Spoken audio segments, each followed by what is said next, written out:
Hello friends, welcome back to my channel. இன்னைக்கு நம்ம கிச்சன்ல பார்க்க போறது ஒரு முட்டையும், குடமிளகாவும் வச்சு எப்படி நம்ம பொரியல் பண்றதுன்னு பார்க்கலாம். இது ரொம்ப ஈஸியான ஒரு ரெசிபி தான். 10 நிமிஷத்துல செஞ்சு முடிச்சிடலாம். பூரி, சப்பாத்தி எல்லாத்துக்கும் கூட சாப்பிடுறதுக்குமே ரொம்ப சூப்பரா இருக்கும். வீடியோக்குள்ள போறதுக்கு முன்னாடி என்னோட சேனலை சப்ஸ்கிரைப் பண்ணாதவங்க மறக்காம சப்ஸ்கிரைப் பண்ணிக்கோங்க. வாங்க இப்போ இந்த முட்டை பொரியல் எப்படி செய்யறதுன்னு பார்க்கலாம்.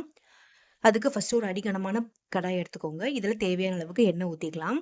ஒரு 2லேருந்து 3 ஸ்பூன் அளவுக்கு எண்ணெய் ஊத்திக்கோங்க. இப்போ இந்த எண்ணெய் நல்லா சூடாகி வரட்டும்.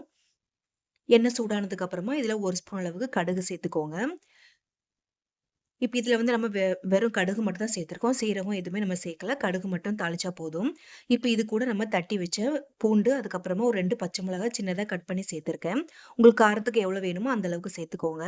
இப்ப இந்த 2மே நல்லா வதங்கி வரட்டும். லைட்டா ப்ரவுனா ஆறது அளவுக்கு நமக்கு வதங்கி வரணும்.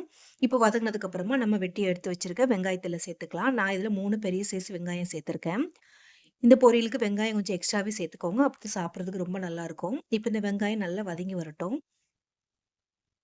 இப்ப இந்த வெங்காயம் வந்து ரொம்ப ப்ரவுனா வதங்கி வரணும்னு அவசியம் இல்ல. கண்ணாடி பதத்துல வெந்தா போதும்.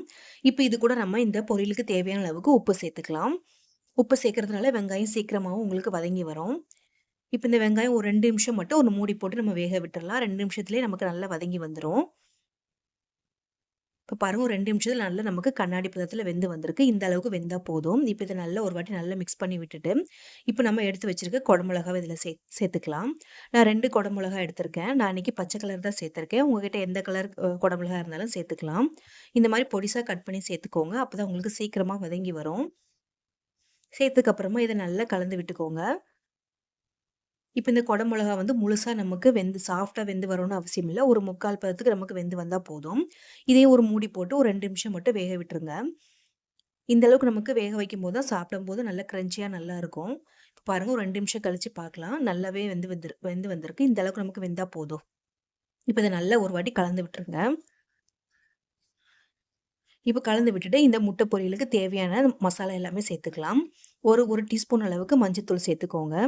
இது கூடவே காரத்துக்கு ஏத்த மாரி தனி மிளகாத்தூள் சேர்த்துக்கலாம். நான் 1லேருந்து 1 1/4 டீஸ்பூன் அளவுக்கு நான் மிளகாத்தூள் சேர்த்துருக்கேன். நம்ம ஏற்கனவே பச்சை மிளகாவும் சேர்த்துருக்கோம். அதனால உங்க காரத்துக்கு எவ்வளோ வேணுமோ அந்த அளவுக்கு சேர்த்துக்கோங்க. கூடவே ஒரு 1/4 டீஸ்பூன் அளவுக்கு கரம் மசாலா சேர்த்துக்கலாம். இப்ப இது கூட கொஞ்சமா பெப்பர் தூளும் சேர்த்துக்கோங்க. ஒரு 1/2 ஸ்பூன் அளவுக்கு சேர்த்துக்கோங்க போதும். இப்ப சேர்த்துட்டு இத நல்லா கலந்து விட்டுக்கோங்க. நம்ம உப்பு ஏற்கனவே நம்ம வெங்காயம் வதக்கும்போதே சேர்த்தாச்சு. அதனால இப்ப தேவைப்பட்டா மட்டும் சேர்த்துக்கோங்க. எனக்கு அதுவே கரெக்ட்டா இருந்துச்சு. அதனால நான் உப்பு எதுவும் சேர்க்கல. இப்ப எல்லா மசாலா எல்லாமே இந்த எண்ணெயில நல்லா வதங்கி வரணும். ஒரு 2 நிமிஷம் இந்த மாரி நல்லா வதக்கி விட்டுக்கோங்க. மூடிலாம் எதுவும் போட தேவையில்ல. ஓப்பன்லயே வச்சு 2 நிமிஷம் வதக்கி விட்டுக்கோங்க. வதக்கி விட்டுட்டு இப்ப நம்ம எடுத்து வச்சிருக்க முட்டைய இதுல சேர்த்துக்கலாம். நான் அன்னைக்கு 6 முட்டை எடுத்திருக்கேன். முட்டை இந்த மாரி கலக்கி எடுத்து நீங்க சேர்த்துக்கோங்க. இல்ல டைரக்ட்டா கூட நீங்க அடிச்சு சேர்த்துக்கலாம். இப்ப முட்டை சேர்த்ததுக்கு அப்புறமா நல்லா இந்த மாரி கலந்து விட்டுருங்க. இப்ப நல்லா கலந்து விட்டதுக்கு அப்புறமா, இப்போ ஒரு மூடி போட்டு ஒரு 3 நிமிஷம் நல்லா அடுப்பு சிம்லயே வச்சு வேக விட்டுருங்க. அப்பதான் உங்களுக்கு நல்ல சாஃப்ட்டா வெந்து வரும். நல்ல உதிரி உதிரியாவும் வெந்து வரும் உங்களுக்கு. இப்ப பாருங்க ஒரு 2, 3 நிமிஷத்திலேயே நல்லா உங்களுக்கு வெந்து வந்திருக்கும். இத நான் இடையில ஒரு 1 வாட்டி, 2 வாட்டி நல்லா மிக்ஸ் பண்ணி விட்டுக்கிட்டேன். இப்ப பாருங்க நல்லாவே நமக்கு வெந்து வந்திருக்கு. அவ்வளதான். இப்ப லாஸ்ட்டா இறக்கும்போது கொத்தமல்லி இலை தூவிட்டு அடுப்ப ஆஃப் பண்ணிடலாம். இப்போ கொத்தமல்லி இலை சேர்த்தோனே நல்லா ஒரு வாட்டி கலந்து விட்டுட்டு அடுப்ப ஆஃப் பண்ணிடுங்க. அவ்வளோதாங்க நம்மளோட முட்டை குடமிளகா பொரியல் சூப்பரா ரெடி ஆயிடுச்சு. இது நீங்க பூரி, சப்பாத்தி, அப்புறம் தோசை, அப்புறம் ஒயிட் ரைஸ் கூட சைட் டிஷ்ஷா வச்சு சாப்பிடுறதுக்கு ரொம்ப சூப்பரா இருக்கும். செய்றதுக்கும் 10 நிமிஷம் தான் ஆகும். கண்டிப்பா ஒரு வாட்டி ட்ரை பண்ணி பாருங்க. இதே மாரி சிம்பிளான ரெசிபிலாம் பார்க்கணும்னா கண்டிப்பா என்னோட சேனல சப்ஸ்கிரைப் பண்ணிக்கோங்க. இந்த வீடியோ உங்களுக்கு பிடிச்சதுன்னா மறக்காம லைக் பண்ணி ஷேர் பண்ணிக்கோங்க. தேங்க்ஸ் ஃபார் வாட்சிங்.